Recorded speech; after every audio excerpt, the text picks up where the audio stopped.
Hello, and thank you for standing by. At this time, I would like to welcome everyone to the BART Fiscal Fourth Quarter and Full Year 2025 Earnings Conference Call. All lines have been placed on mute to prevent any background noise. After the speaker's remarks, there will be a question and answer session. If you would like to ask a question during that time, simply press star one on your telephone keypad. Thank you. I will now turn the call over to Mike Mugis, VP of IR and VPA. Mike, please go ahead. Good afternoon, everyone, and welcome to BART's Fiscal Fourth Quarter and Full Year 2025 Earnings Call. Joining me today are Matt Meeker, Co-founder and Chief Executive Officer, and Zahir Ibrahim, Chief Financial Officer. Today's conference call will be webcast in its entirety on our website, and a replay will be made available shortly after the call. Additionally, a press release covering the company's financial results was issued this afternoon and can be found on our investor relations website. Before I pass it over to Matt, I want to remind you of the following information regarding forward-looking statements. The statements made on today's call are based on management's current expectations and are subject to risks and uncertainties that could cause actual future results and outcomes to differ. Please refer to our SEC filings for more information on some of the factors that could affect our future results and outcomes. We will also discuss certain non-GAAP financial measures on today's call. Reconciliation of our non-GAAP financial measures is contained in this afternoon's press release. And with that, let me now pass it over to Matt. Thanks, Mike, and good afternoon, everyone. There are three big takeaways I want to share with you today. First, we delivered our first ever adjusted EBITDA positive year. Second, we intend to remain adjusted EBITDA positive this year and beyond. And third, we plan to accelerate the diversification of our revenue faster than previously planned. My remarks today will expand on each of these three takeaways. First, after 14 years of working at it, we are adjusted EBITDA positive for the first year ever. This is huge. In Q4, we delivered $5.2 million in positive adjusted EBITDA, our best quarterly result ever. And for the full year, we achieved $5.4 million, our first full year in the black. Just 3 years ago, we lost $58 million and burned nearly $200 million in cash. At the time, many questioned our long-term viability. Now, 3 years later, we're not only standing, we're in positive adjusted EBITDA territory. Here we'll discuss our fourth quarter and full year results in more detail. However, at a high level, revenue for the quarter was $115.4 million, lighter than expected as we pulled back on growth in response to tariff-related uncertainty and potential downstream costs. Tariffs, along with softening consumer sentiment, gave us a strong push to accelerate diversification efforts. One area where we've made real progress is our commerce business. This segment grew 27% year over year to $68.3 million. We expanded our relationships with retail partners like Chewy, Amazon, TJ Maxx, Target, Costco, the Girl Scouts, and others. Gross margins in commerce expanded by 227 basis points over FY24 and 960 basis points over FY23. All of this makes BART stronger and more resilient. Speaking of gross margins, we delivered 63.6% in Q4, our highest level ever. For the full year, we achieved 62.4%, a 73 basis point improvement over FY24, and a 480 basis point improvement over FY23. In a world shaped by tariffs and economic uncertainty, margin strength is a critical buffer and a competitive advantage. All of this and more contributed to our first ever adjusted EBITDA positive year. My second big takeaway is that we intend to stay adjusted EBITDA positive this year and for the foreseeable future. Tariffs and policy shifts under the current administration create a lot of uncertainty, but we have a plan and are committed to achieving this. Here are three ways we're making that happen. First, we're making some updates to the customer experience that save us money and we believe enhance that experience. One example is delivering the monthly Bark Box in a bag with a connected digital themed AI-driven experience that's personalized for your dog. Another example is going into the archives and using popular themed products of the past in upcoming shipments as a way of using inventory that doesn't carry tariff costs and using products we know are loved by dogs and their parents. Second, we are fortunate to have a great supply chain team, and they've responded to each tariff escalation with smart mitigation plans. Some toy products in the near term, mainly the first half of the year, will carry the burden of tariffs of up to 80%, but that will decrease significantly in the back half of the year as we strive to deliver productivity improvements and diversify our sourcing footprint. By mid-year, we expect to return to a margin profile similar to how we closed last year.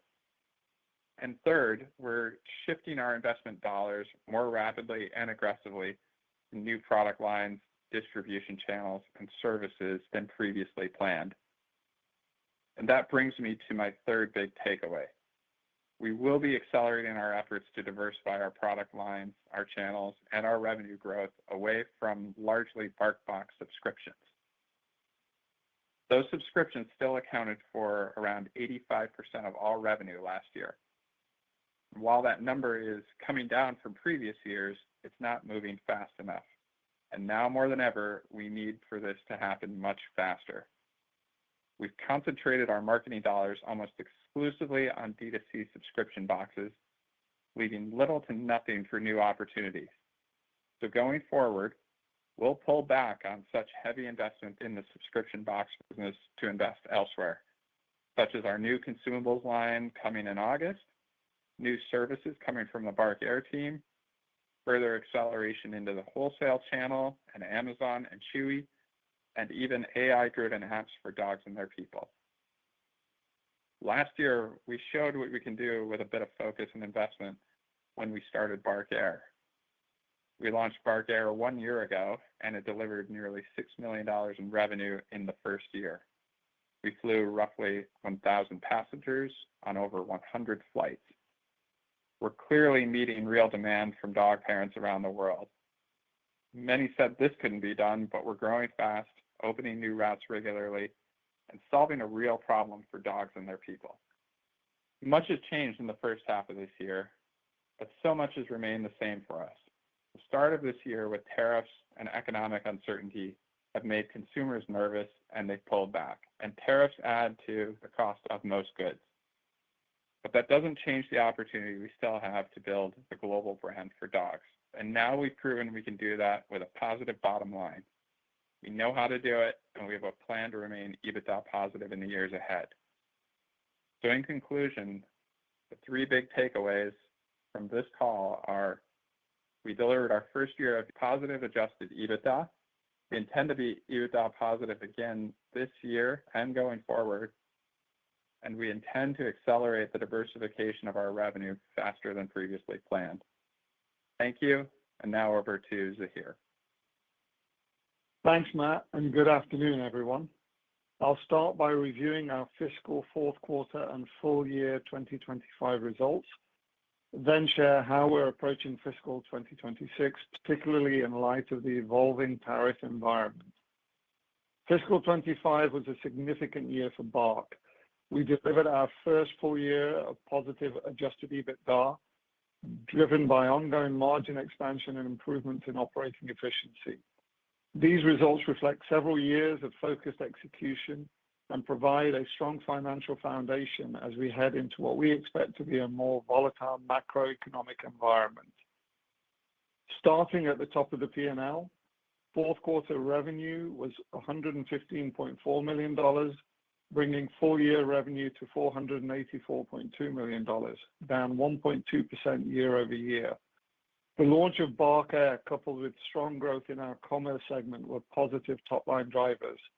However, the D2C business faced headwinds, particularly in Q4, primarily due to a deliberate pullback in marketing and promotion spend in response to growing tariff uncertainty and signs of weakening consumer sentiment. In that environment, we did not believe incremental spend would generate a sound return. This decision also reflects a broader shift in our customer acquisition strategy. Rather than relying on discount-heavy tactics that often attract lower retaining customers, we're focusing on driving higher quality, longer-term relationships that support stronger lifetime value and profitability characteristics. Turning to commerce, revenue was $15.4 million in Q4 and $68.3 million for the full year, both up 27% versus fiscal 2024. Despite outbound shipping timing delays and tariff-related retailer pullback in the quarter, this segment performed well and will be a focus area for significant future growth as we continue to expand our retail footprint and broaden the SKU assortment across our partner network. Commerce represented 14% of total revenue in fiscal 25, up from 11% last year, and we continue to expect it to grow approximately one-third of the business over the next 2 to 3 years. Bark Air was another bright spot. The segment delivered $1.8 million in revenue in Q4 and nearly $6 million for the full year, a strong performance for a business launched less than a year ago. We're encouraged by early demand, and we see continued opportunity as we scale routes and grow our service offering. We also made meaningful progress on our margin profile. Consolidated gross margin improved 80 basis points year over year in Q4 to 63.6%. For the full year, gross margin was 62.4%, up 70 basis points, reflecting margin expansion in both our D2C and commerce segments, up 120 and 230 basis points respectively, driven by continued focus on unit costs and supply chain optimization. Total marketing expense in Q4 was $17.3 million, down roughly $1.5 million from the prior year. For the full year, marketing spend was $83.8 million, up $4.5 million. As mentioned, we adopted a more cautious posture late in the year in response to macro uncertainty, and we expect to maintain this approach in the near term. Shipping and fulfillment expenses were $139 million for the year, roughly flat year over year. G&A expenses were $114 million, down $14 million from the prior year. In Q4, G&A totaled $28.7 million, a $1.6 million decline.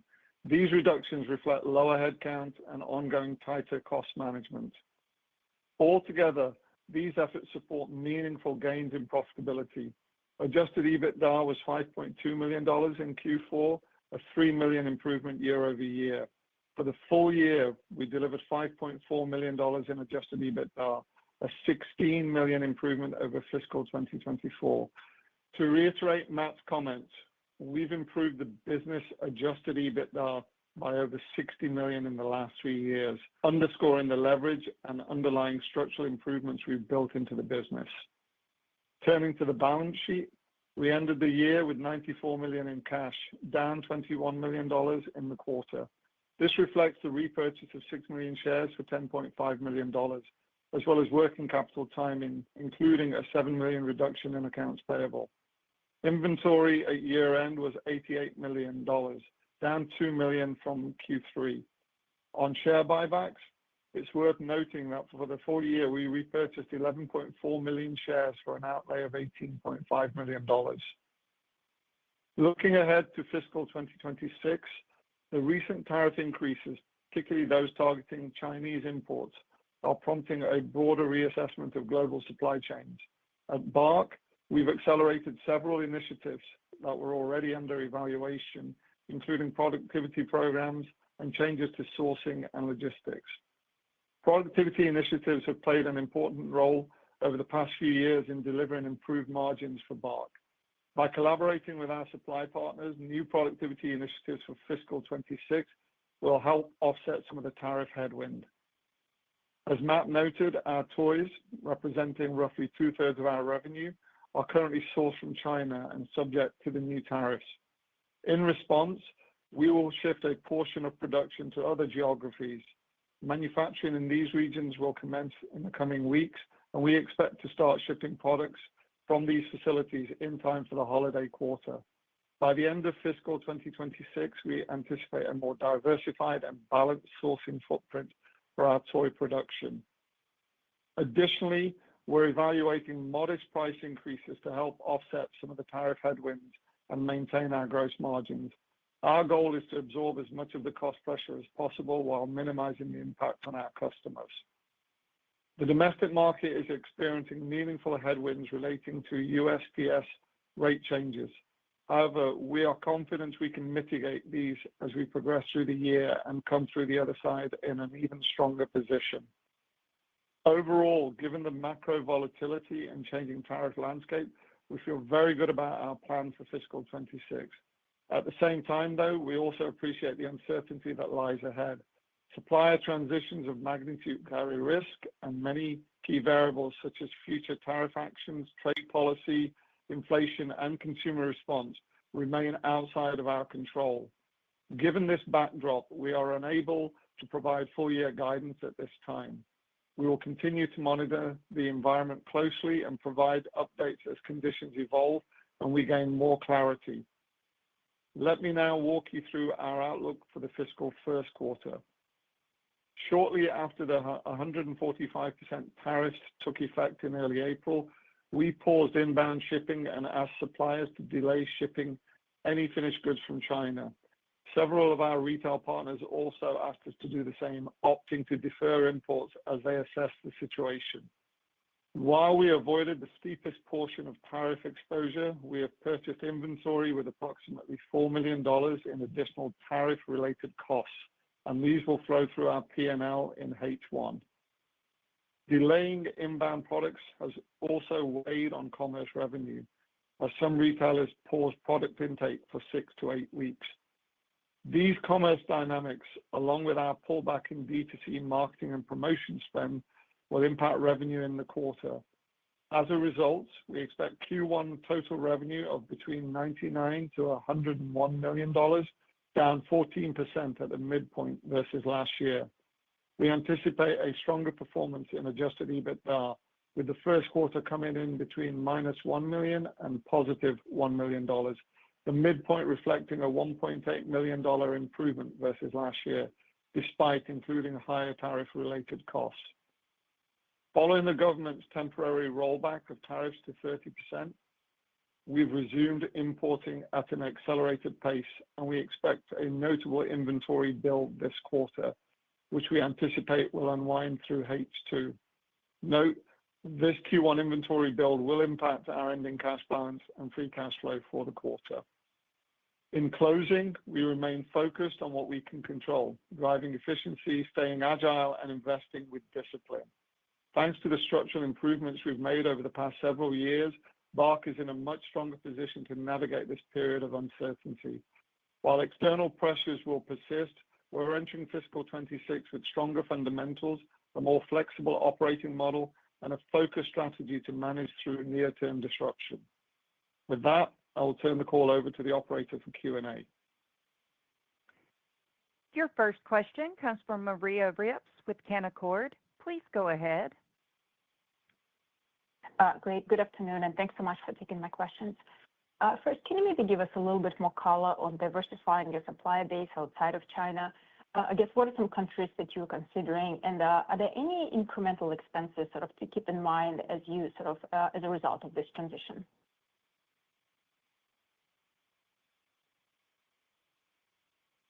Hi, Maria. I'll take. Oh, go ahead, Zahir. Sorry. Hi, Maria. How are you doing? Yeah, we've, for some time we've been working on looking at alternative geographies in terms of diversifying our manufacturing.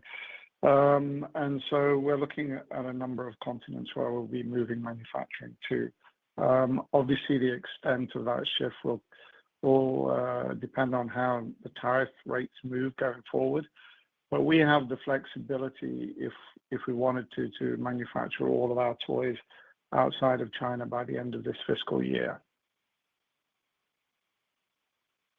Got it. That's helpful. And then can you maybe update us on your progress migrating to the Shopify platform? Has it been completed at this point? And can you talk about sort of any recent changes in conversion rates and any other core KPIs sort of as a result? Thanks so much. Sure. It for the most part has been complete. The only reason I say for the most part is we have, if you were to go to barkbox.com, you would see that site is still live, but we don't send any traffic there. We don't pick up new subscribers or anything there. So that will sunset as the year goes on. But all of our active subscribers and new subscribers are coming through bark.co. All of our products are listed there.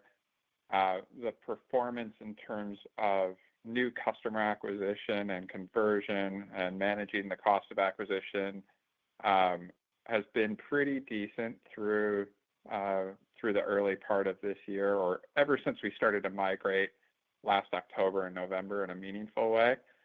Now there's a lot of experimentation going on, which is some of the benefit of the platform.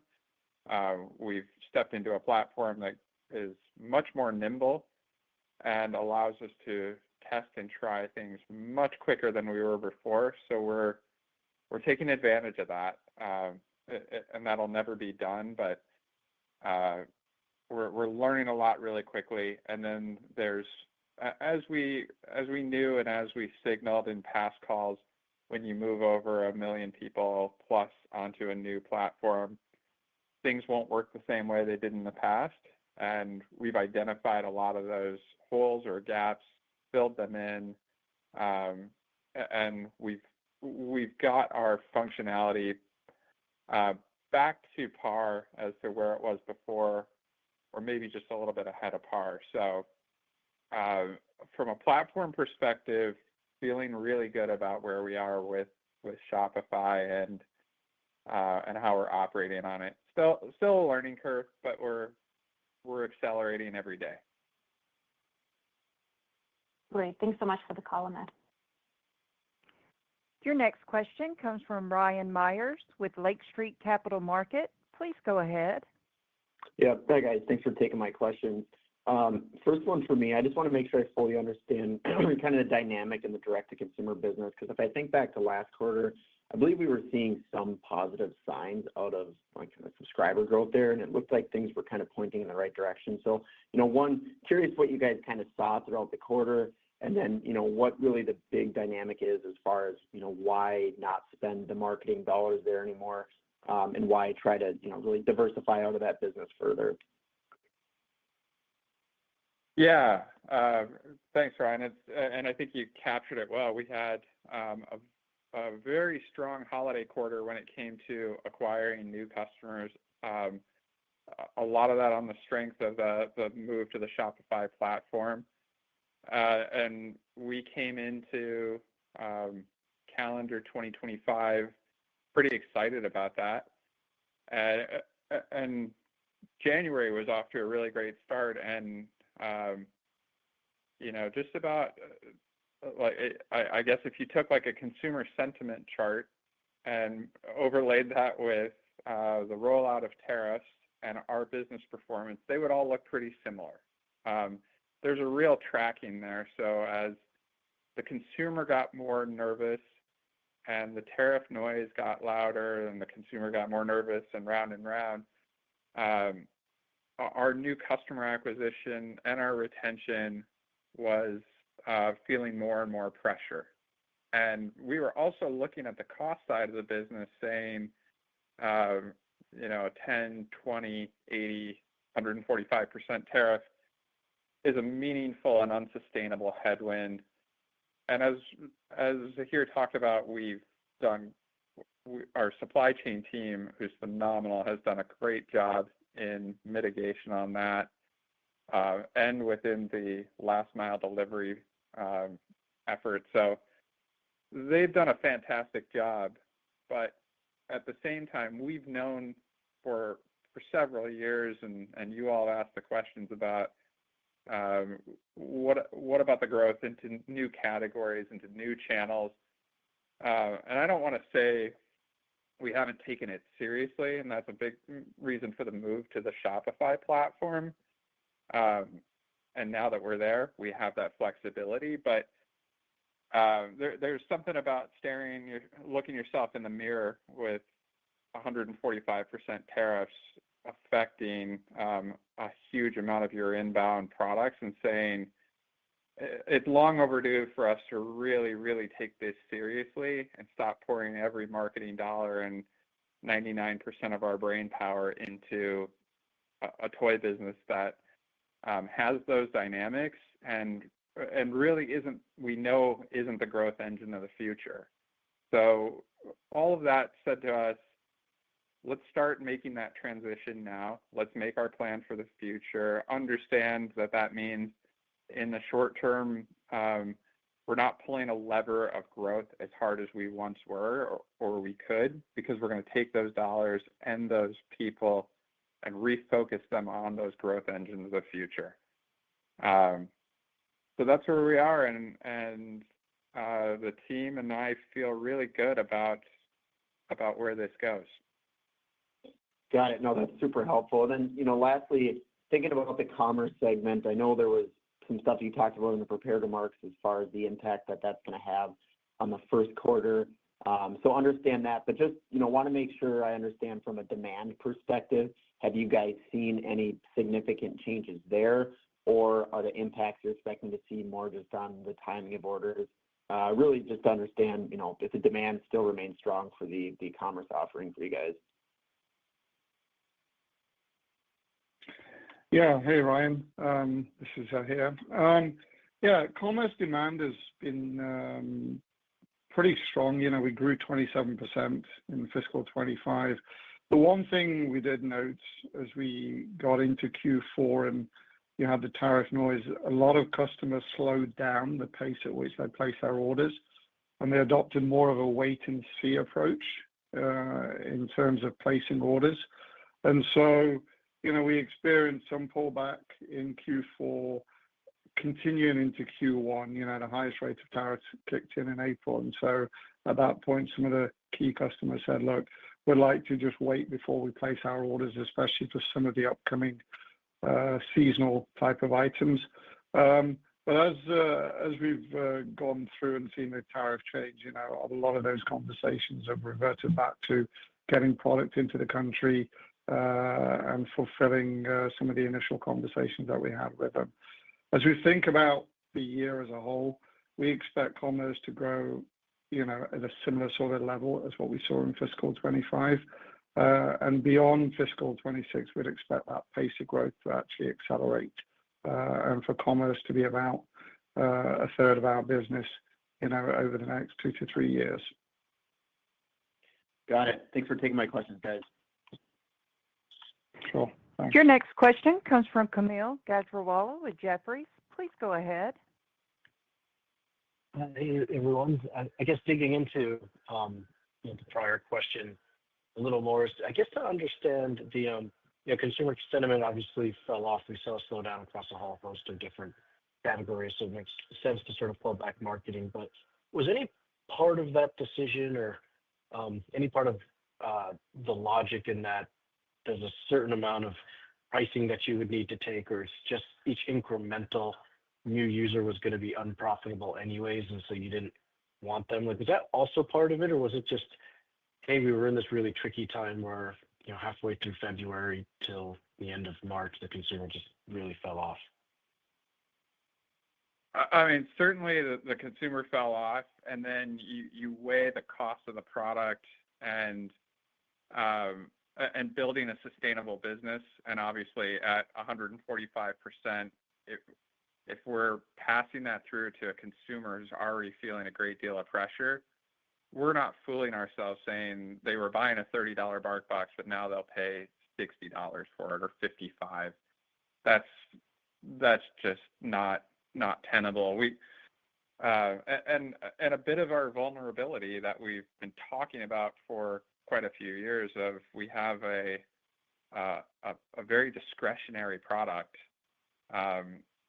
and if there's a headwind in terms of how the consumer is feeling or how much disposable income they have, the discretionary products are the ones that are going to take it first, and we're right there.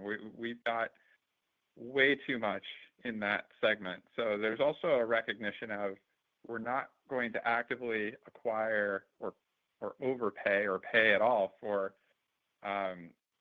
customers that could potentially have a long-term unprofitable profile and put pressure on our bottom line. And also, we've just got to get away from being so discretionary in our product line, and we need to do that more urgently. So there was obviously that the tariff conversation has been dominating probably every company for the past 3-4 months. But we've been having it day to day, and we liked the plan that we put together before, I'll say before February.